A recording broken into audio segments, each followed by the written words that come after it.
Rahul Gandhi said that the Congress Party's Bharat Jodo Yatra is a fight for fair wages, protection against exploitation, and ensuring social society as Congress Bharat Jodo Yatra entered its 10th day, with the party leaders led by former party president started the march from Puthia Kavu on Friday. Interactions with youth on unemployment and children from special school planned during the break at Kayamkulam, Jairam Ramesh said in a tweet. The yatra started at 6:40 am from Puthia Kavu in Kollam district today. According to the Congress, the yatra will enter Alappuzha district after a march of 11 km in the morning session. There will be an interaction session with youth on unemployment during the break in Kayamkulam. The yatra is in its Kerala leg and will traverse through the state for the next 13 days.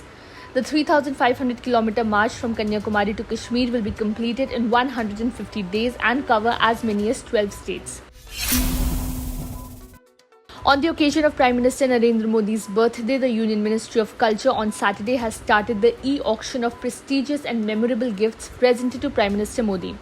Commencing today, the 4th edition of the e-auction will be held for 2 weeks and will conclude on October 2nd. The time has arrived. It is 10 am and the PM Mementos Auction 2022 is now open and live. Head to https://pmmementos.government.in to register and participate in the auction, in which exclusive gifts received by Prime Minister Narendra Modi have been listed, tweeted Union Culture and Tourism Minister G. Kishan Reddy. The mementos are displayed at the National Gallery of Modern Art, New Delhi. These items can also be viewed on the website. This year, approximately 1,200 mementos and gift items have been put on e-auction. Crediting Sardar Vallabhbhai Patel for liberating Hyderabad, Union Home Minister Amit Shah today took a swipe at those who had turned back on celebrating the day due to vote bank politics and the fear of Razakars, a private militia who defended the erstwhile Nizam rule in Hyderabad. After so many years, there was a desire in this land that the Hyderabad Liberation Day should be celebrated with the government's participation. But unfortunately, 75 years have passed and those who ruled this place could not dare celebrate Hyderabad Liberation Day due to vote bank politics, Mr. Shah said. He greeted the people of Telangana, Hyderabad, Karnataka and Marathwada on Hyderabad Liberation Day and praised them for their courageous fight against the atrocities of the Razakars to merge the region into the Union of India.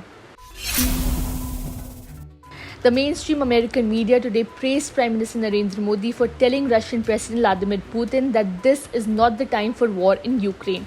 The Narendra Modi-Vladimir Putin conversation in Uzbekistan Samarkand was widely carried by the mainstream American media. Prime Minister Modi rebukes Putin over war in Ukraine, the Washington Post reported in a headline. In a stunning public rebuke, Modi told Putin, "Today's era is not an era of war, and I have spoken to you on the phone about this," the US Daily reported. Responding to PM Modi, Russian President Putin said, "I know your position on the conflict in Ukraine, about your concerns and that you constantly express. We will do our best to stop this as soon as possible."